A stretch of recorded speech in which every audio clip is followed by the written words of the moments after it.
இந்த அஞ்சலி நெனச்சத சாதிக்கிறதுக்காக எந்த எல்லைக்கும் போறதுக்கு தயாரா இருப்பாங்க அப்படின்றது நல்லாவே தெரியும். அந்த மாரி தான் இப்ப ஆயிடுச்சு. அதுவும் இல்லாம நம்ம ஜானகி இருந்துட்டு, சரி நான் வந்து இப்ப அதுல சைன் போட்டு கொண்டு வந்து குடுக்குறேன். இதுக்கப்புறம் வந்து எந்த ஒரு விஷயத்துக்காக நீங்க வந்து நின்றவே கூடாது அப்படின்ற மாரி சொல்லிட்டாங்க. இந்த கார்த்திக்குக்கும், அஞ்சலிக்கும் கௌதம் கிட்ட அதுல சைன் வாங்கிட்டு வரேன் அப்படின்ற மாரி சொன்னது ரொம்பவே கொண்டாட்டமா போயிடுச்சு. அடுத்ததா என்ன ஆகுது அப்படின்னு பார்த்தீங்கன்னா, இப்போ இந்த அஞ்சல் இருந்துட்டு வீட்டுக்கு போயி நம்ம பைரவி முன்னாடி வந்து அப்படியே பெருமை பீத்திக்கிட்டு இருக்காங்க. அதாவது அ நான் வந்து எப்படியோ சைன் வாங்க வச்சுட்டேன். நாளைக்கு கண்டிப்பா வந்து இந்த ஒரு டாக்குமெண்ட் வந்து கிடைச்சிரும். அதுக்கப்புறம் நான் சொன்ன மாதிரி பைரவி வந்து கம்பெனிக்கு போக்கூடாது அப்படின்ற மாரி சொல்லிட்டு இருக்காங்க.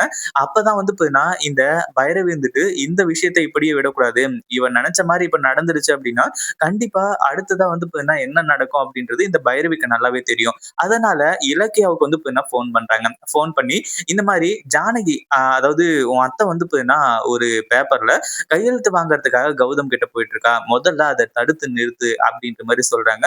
என்னடா இது ஒண்ணுமே சொல்லாம இவ வந்து இப்படி சொல்றாளே அப்படின்னு சொல்லிட்டு நம்ம இலக்கியாவுக்கு மிகப்பெரிய அதிர்ச்சி ஆயிடுச்சு. மேடம் என்ன பேசிக்கிட்டு இருக்கீங்க? என்ன பத்திரத்துல சைன் வாங்குறதுக்கு அத்தை போயிட்டு இருக்காங்க. அவங்க அப்படியெல்லாம் பண்ண மாட்டாங்களே. கௌதம ஏமாத்தி அவங்களுக்கு எந்த ஒரு யூசுமே கிடையாது அப்படின்ற மாரி சொல்லும்போது, இன்னைக்கு கார்த்திக்கும், அஞ்சலியும் வந்து ஜானகிய வந்து பார்த்து பேசுனாங்க.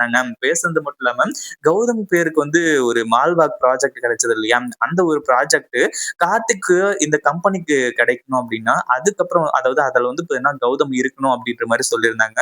அதுல கௌதம் சைன் போட்டு, கௌதம் இருக்கிற மாரி மட்டும் பண்ணிட்டா போதும். அது கார்த்திக்குக்கு அந்த ப்ராஜெக்ட் கிடைச்சிரும் அப்படின்ற மாரி சொன்னாங்க. அந்த ஒரு காரணத்தினால தான் இப்போ ஜானகி வந்து அந்த ஒரு விஷயத்த செய்ய போறாங்க.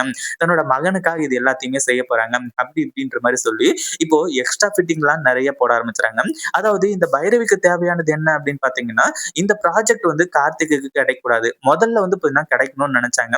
ஏன்னா அந்த ஒரு ப்ராஜெக்ட் இந்த பைரவி மூலியமா வந்து கிடைச்சது அப்படின்னா, அதுக்கப்புறம் வந்து இந்த பைரவி கொஞ்சம் கெத்து காட்டலாம் அப்படின்ற மாரி நெனச்சுட்டு இருந்தான். ஆனா அதுக்குள்ள அஞ்சலி முந்திக்கிட்டதுனால, இந்த ப்ராஜெக்ட் கார்த்திக்குக்கு கிடைக்கவே கூடாது. அது எஸ்எஸ்கேவுக்கு கிடைக்குதோ, இல்ல அது நாசமா போதோ, அதெல்லாம் தேவையே கிடையாது. ஆனா கார்த்திக்குக்கு மட்டும் கிடைக்கக்கூடாது அப்படின்ற மாரி முடிவு பண்ணி தான் இந்த விஷயத்த பத்தி சொல்லிட்டு இருக்காங்க. இத எதுக்காக சொல்லிட்டு இருக்கீங்க? கௌதம் கிட்ட சொன்னா, கௌதம் கண்டிப்பா இத வந்து என்கரேஜ் தான் பண்ணுவாரு. அதுவும் இல்லாம கார்த்திக் அந்த ப்ராஜெக்ட் எடுத்து நடத்துறதுல எங்களுக்கு எந்த ஒரு ஆட்சேபனையுமே கிடையாது. அவ்ளோ சொத்தையே புடுங்கிக்கிட்டாங்க. அப்பவே வந்து நாங்க சைலன்ட்டா இருக்கோம். அந்த ப்ராஜெக்ட் தானே அப்டின்ற மாரி வந்து சொல்லும்போது, "இங்க பாரு இலக்கியா, இங்க தான் நீ முக்கியமா புரிஞ்சுக்க வேண்டியது இருக்கு. இந்த ப்ராஜெக்ட் ஒண்ணும் இந்த கம்பெனிக்காக கிடைச்சது கிடையாது. கௌதமோட பேருக்காக மட்டும் தான் கிடைச்சது. அதனால இந்த ஒரு பேருக்காக வந்து கிடைச்ச ப்ராஜெக்ட்ட கௌதம தவற விட்டுற வேணாம்னு சொல்லிட்டு வந்து சொல்லு." அப்டின்ற மாரி வந்து சொல்றாங்க. இத கேட்டதும் அடுத்ததா இலக்கியா அத பத்தி வந்து யோசிக்க போறாங்க. யோசிச்சு ஒரு நல்ல முடிவு வந்து எடுக்க போறாங்க. அதுல எந்த ஒரு சந்தேகமும் கிடையாது. கண்டிப்பா இந்த அஞ்சலிக்கும், கார்த்திக்குக்கும் மிகப்பெரிய ஆப்பு காத்துக்கிட்டு தான் இருக்கு.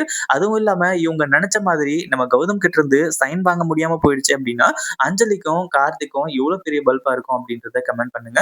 இந்த வீடியோ புடிச்சிருந்தா லைக் பண்ணுங்க, ஷேர் பண்ணுங்க. இப்பதான் நம்ம சேனலுக்கு ஃபர்ஸ்ட் டைம் வரீங்க அப்டின்னா, கீழ இருக்க சப்ஸ்கிரைப் பட்டன பிரஸ் பண்ணிக்கோங்க.